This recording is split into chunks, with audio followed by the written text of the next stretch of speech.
Mas Manu Sugeng Dalu. Dalu Mas. Selamat malam. Selamat malam. Sehat nggih Mas? Mesunipun. Nggih, alhamdulillah nggih. Anak-anak saya semua, jamaah ma'ahnya dan siapa saja yang berkenan dan ikhlas dan merasa penting untuk ikut mendengarkan dan memahami sejumlah hal yang saya sendiri tidak banyak tahu. Jadi sekarang ini satu episode di mana saya dan anak-anakku semua berguru kepada Mas Manu. Berguru artinya beliau yang guru kita, sekarang kita ini semua muridnya, karena banyak hal yang akan saya tanyakan yang hanya beliau yang tahu, yang saya pasti tidak tahu. Nah, anak-anakku sekalian, Pak Manu atau saya menyebutnya Mas Manu ini adalah seorang filolog, seorang pengajar senior di Universitas Gadjah Mada. Tetapi di seluruh Indonesia tidak ada level institusi akademis yang memungkinkan beliau dilantik menjadi dokter, maka untuk menjadi dokter beliau harus ke India dan seterusnya. Nah, jadi kita akan banyak sekali bertanya, menggali dari Mas Manu berbagai pengetahuan yang tentu saja harus kita temukan apa pentingnya untuk kita sebagai manusia, sebagai masyarakat, sebagai bangsa Indonesia. Jadi Mas Manu ini seorang filolog.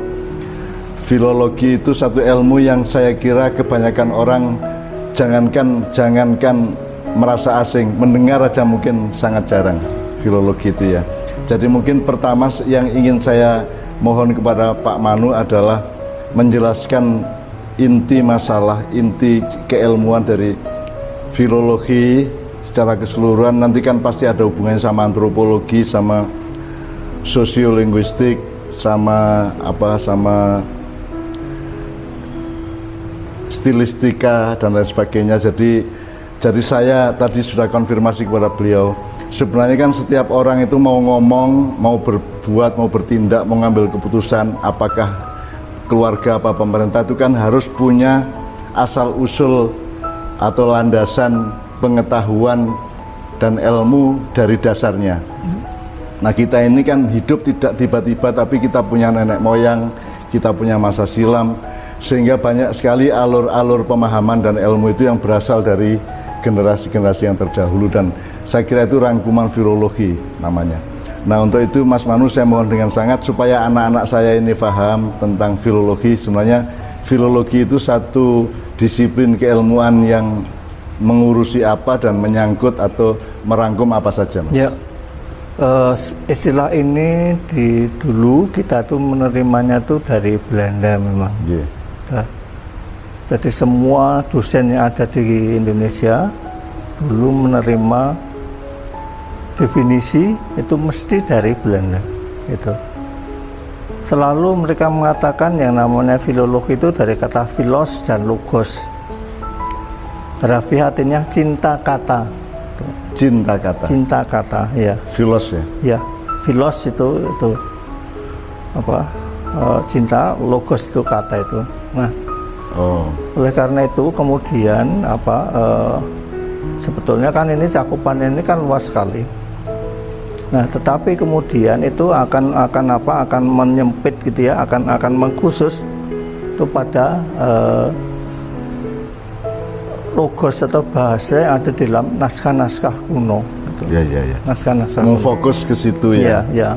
Dalam tanda petik agak menyempit ke situ. Ke situ ya. Padahal meskipun dalam kesempitan naskah-naskah kuno dengan bahasanya kan nanti kan tetap ada sebab akibatnya dengan psikologi sosial, dengan etimologi, dengan bahkan dengan sosiologi, Mas ya.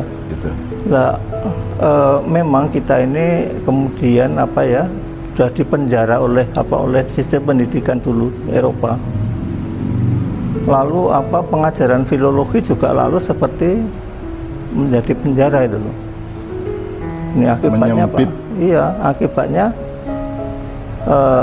lalu hanya orang itu bagaimana menemukan naskah asli itu loh. Lebih sempit lagi, Mas. Iya, itu makanya. Sehingga yang diajarkan di perguruan tinggi ini itu ya hanya itu ya menemukan naskah asli. Ini lebih sulit ini, karena kan kalau naskahnya lebih dari satu, kalau dibaca satu persatu lalu dilihat bagaimana hubungan sejarah antara A, B, C, D ini. Nanti baru ditemukan mana induknya yang asli, itu. mana induknya. Sekarang itu lebih anu lagi Mas. Ya, sekarang lebih ekstrim lagi. Yang namanya filologi itu sekarang pekerjaan itu hanya mentranskripsi. Ya, itu dari naskah beraksara apapun, kemudian dilatinkan, lalu diterjemahkan, udah lulus Mas. Gitu ya. Ya. Jadi begitu administratif, Ya. teknis gitu Mas ya. Ya. Kalau saya itu membayangkan gini ya, ketika mencoba lihat-lihat filologi itu Mas.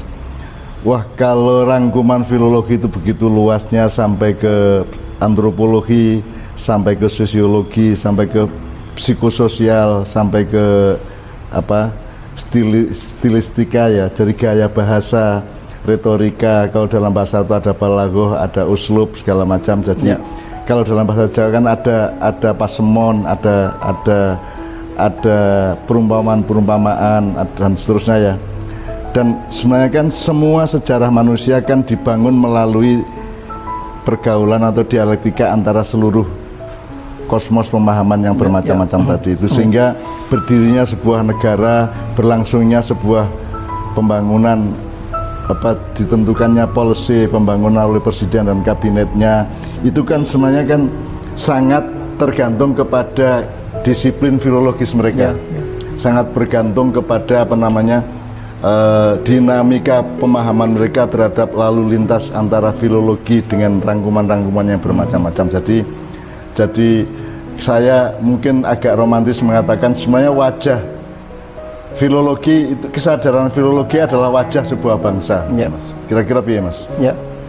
Maka sekarang saya selalu mengatakan begini kok. Sebetulnya filologi ini adalah ilmu yang untuk apa? Untuk mengungkap, untuk membuka peradaban. Iya. Itu loh. Jadi tidak hanya sekedar naskah itu loh. Tapi naskah ini kan dia kan mengandung peradaban. Karena di dalam lingkup filologi yang saya selama ini ikut mendengar dan pelajari dari Mas Manu itu kan tidak ada satu hal pun dari urusan kita bernegara, berbangsa, bermasyarakat ini yang tidak membutuhkan filologi, disiplin dan dinamika filologis gitu ya. Gitu ya Mas. Jadi makanya saya kemudian itu ya mempunyai pemikiran itu bahwa tidak hanya lalu seperti diajarkan oleh orang Belanda dulu, ini antropologi, ini arkeologi itu, tapi saya merumuskan bahwa ini itu peradaban. Gitu. Ya, jadi lingkup filologi itu sebenarnya adalah kunci-kunci atau benih-benih atau urat saraf dari yang kemudian menjadi peradaban. Jadi sebenarnya dia bukan cabang ilmu, dia adalah induk ya Mas. Induk ya, filologi itu induk, akar dan seterusnya ya. Nah, dari situ kan kita menjadi agak kecil hati bahwa selama ini kan kata filologi aja tidak banyak dikenal, apalagi kesadaran bahwa setiap perilaku manusia, masyarakat, keputusan-keputusan budayanya dan semua perilaku politiknya atau bahkan mungkin agama juga Mas ya, itu kan tetap tidak terikat oleh pemahaman filologis. Nah karena faktanya itu seperti itu Mas, sebagaimana Mas Manu mengungkapkan mengenai penyempitan pemahaman terhadap filologi dari urusan peradaban menyeluruh menjadi hanya penerjemahan naskah kuno ya, kemudian meneliti mana yang tiruan, mana yang turunan, mana yang induk dan seterusnya. Pertanyaan saya gini, kan Mas Manu kan punya kepustakaan sendiri di luar Keraton Jogja, di luar Keraton Solo dan lain-lain. Itu dari Mas Manu mempelajari kepustakaan kuno Mas Manu sendiri di rumahnya Mas Manu, dari simbah, dari kakek dan sejak itu outputnya bedanya apa dengan yang sudah ada Mas? Banyak ya. Misalnya saya terjang nih Mas.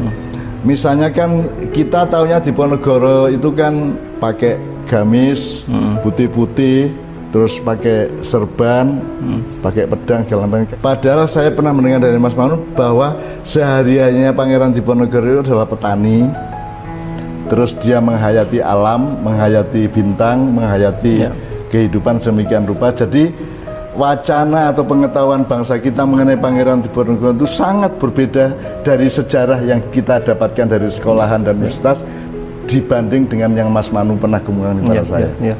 Itu contoh aja, Mas Manu mungkin bisa lebih menjelaskan mengenai Diponegoro dan contoh-contoh lain. Pertama-tama ya selalu saya mengatakan kalau kita mau belajar naskah itu, tolonglah kita tuh telanjang, jangan memakai apa-apa. Kalau kita udah memakai pakaian kita sendiri, jangan ada pretensi, Mas ya. Iya. Jangan membawa sentimen dari pandangan yang lain dan gitu kan. Itu. Pokoknya kita telanjang lah gitu. Sehingga apa?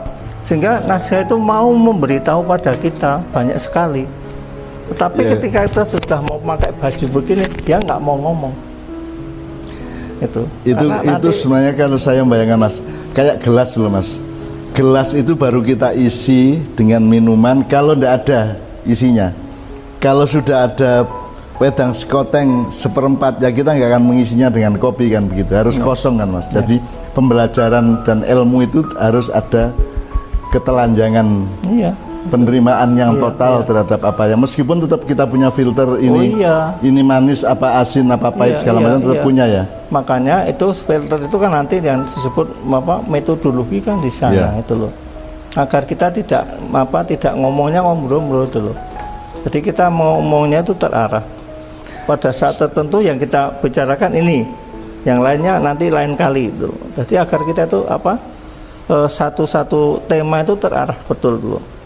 Nah sekarang kan, Mas, dengan kurikulum dan pendidikan nasional kan sejak awal sudah dimasukin Coca-Cola tuh, Mas. Iya betul. Jadi kita mau masukin wedang uwuh, mau masukin jahe kan, ya di situ jadi satu itu. Iya jadi satu. Jadi akhirnya kan memang merasa rusak kita. Bahwa yang bikin rusak adalah karena sudah ada Coca-Cola di dalamnya kan. Mestinya kan kosong, baru Anda cari wedang uwuh tadi atau wedang jahe atau apapun yang itu. Nah, saya kira proses transformasi dari nilai-nilai orang bernegara, bermasyarakat, berperadaban itu tetap berpedoman pada gelas tadi, Mas. Mas Balun mengatakan harus telanjang. Itu sama dengan kalau di pengajian, Mas. Kalau orang Islam biar pengajian tuh, kakak saya selalu punya pendapat gini. Hampir semua ulama, kiai dan ustadz itu kalau pengajian dia selalu bawa Coca-Cola, atau kalau dia agen wedang jahe dia bawa wedang jahe, atau kalau dia agen es teler dia kasih es teler. Padahal yang menyelamatkan masyarakat adalah kita datang membawa semuanya. Iki loh, nek es teler ngene iki, nek wedang jahe gini ini, kalau wedang uwuh gini. Nah kamu milih mana? Masukkan ke gelas kamu kan gitu. Kan mestinya begitu, Mas, transformasi nilai dalam masyarakat. Demikian juga di kampus, Mas. Cuman sejak awal di kampus kita sudah dimasukin Coca-Cola kan, jadi arep piye wisan, Mas. Jadi saya bisa membayangkan teman-teman sekalian, anak-anak saya sekalian, bisa membayangkan betapa beratnya perjuangan Mas Manu ini untuk bisa membawa originalitas bangsa kita sendiri, bahan-bahan mengenai nenek moyang kita sendiri. Kemudian beliau ini kalau dalam istilah Islam tuh gharib, orang yang terasing. Ya tetapi sebenarnya kalau Anda ingin tahu kebenaran, datanglah kepada orang yang terasing karena dia lebih jernih melihat segala sesuatu kan gitu. Jadi saya bersimpati kepada Mas Manu dan saya berdoa mudah-mudahan Mas Manu ini oleh Tuhan dipanjangkan umurnya sehingga sampai waktu yang jauh ke depan nanti kita masih bisa berguru, masih bisa bertanya kepada Mas Manu. Dan saya berterima kasih atas kesediaan Mas Manu, dan tolong jangan hanya sekali ini karena besok kita masih punya sangat banyak pertanyaan. Cuman untuk terakhir, Mas Manu, saya mohon pesan-pesan khusus Mas Manu untuk anak muda sekarang, entah anak sekolahan apa tidak atau masyarakat biasa. Yang penting itu sekarang kita tuh jangan takut dengan kesulitan, gitu loh. Jangan takut dengan kesulitan. Karena apa? Karena di mana-mana tuh sebenarnya sulit hidup ini, gitu loh. Hidup itu tuh nggak usah dibikin sulit, itu udah susah, gitu loh. Nah, kita tuh sekarang itu sudah hidupnya tuh sudah enak sih, Mas. Kita tuh cuma siap enak, siap mudah gitu ya. Iya. Tapi tidak siap untuk belajar itu loh. Nah, padahal kita itu nanti dalam kenyataan ketika kita hidup itu adalah hasil pembelajaran, gitu loh. Nah, tapi untuk ke sana itu nggak mau, gitu. Karena konsumtif sejak Ya awal itu, ya, Mas. makanya kita tuh udah dibentuk seperti itu, gitu loh. Jadi agak susahnya di situ. Maka ini teman-teman itu. Jadi yang lahir Mas dari bangsa kita ini regenerasinya bukan pejuang-pejuang tapi penikmat-penikmat. Iya, Mas, ya? betul. Hanya bisa menikmati sesuatu yang sudah dipersiapkan dan yang dia cari, tapi dia tidak siap untuk memperjuangkan agar memperoleh sesuatu yang lebih baik. Dapat menghargai, apalagi kemudian menampilkan sesuatu yang lebih maju itu nggak ada, Mas. Kalau di asrama Ma'iyah kita ini, Mas, ya, itu saya kasih pelajaran singkat bahwa kalau kamu mau jadi pejuang, kamu harus mau minum pahit tapi itu baik. Sepahit apapun kalau itu baik, minumlah. Seenak apapun kalau itu membahayakan dan tidak sehat untuk dirimu, jangan diminumkan. Itu Mas. Jadi ya itu karena apa? Hakikat asrama sudah tidak diketahui lagi, bahwa asrama itu adalah tempat orang melelahkan diri. Melelahkan diri. Orang di situ tempat orang bekerja keras gitu loh. Jadi tidak ada di asrama itu hanya seperti anak kos sekarang itu nggak bisa. Gitu.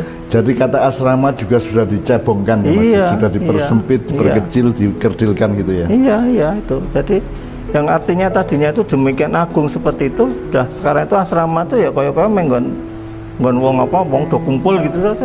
Iya, saya dulu pernah Mas ke asram Hindu di Chicago, Mas. Dan memang tempatnya di situ orang dalam tanda petik menyulitkan diri, gitu ya. Ya misalnya kalau di Islam orang wiritan begitu lama itu kan menyulitkan diri, kan, gitu. Nah dia maunya mudah, maunya punya karep opo Gusti Allah ngabulke kan gitu, Mas. Nah orang sekarang kan punya kecenderungan pragmatisme, mencari sesuatu yang mudah dan akhirnya tidak ada yang jadi pejuang, Mas. Kan gitu kan. Nah, jadi Mas Manu ini menurut saya adalah pejuang seumur hidup yang luar biasa dan tidak ada seorang ahli yang lain, seorang cendekiawan yang lain, seorang akademisi yang lain yang memperjuangkan apa yang diberikan Mas Manu, dan Mas Manu tidak pernah berhenti untuk terus menciptakan penghuni-penghuni asramnya beliau itu. Dan ini sekarang beliau datang dengan 7 orang dari anggota asram Manu Jayatmaja itu. Teman-teman sekalian, saya ucapkan terima kasih kepada Mas Manu dan mudah-mudahan anak-anakku semua mendengarkan ini kemudian bisa mengelaborasinya, mengendapkannya, memprosesnya dan menemukan hidayah dan petunjuk dari Tuhan Yang Maha Esa. Amin ya rabbal alamin. Assalamualaikum warahmatullahi wabarakatuh.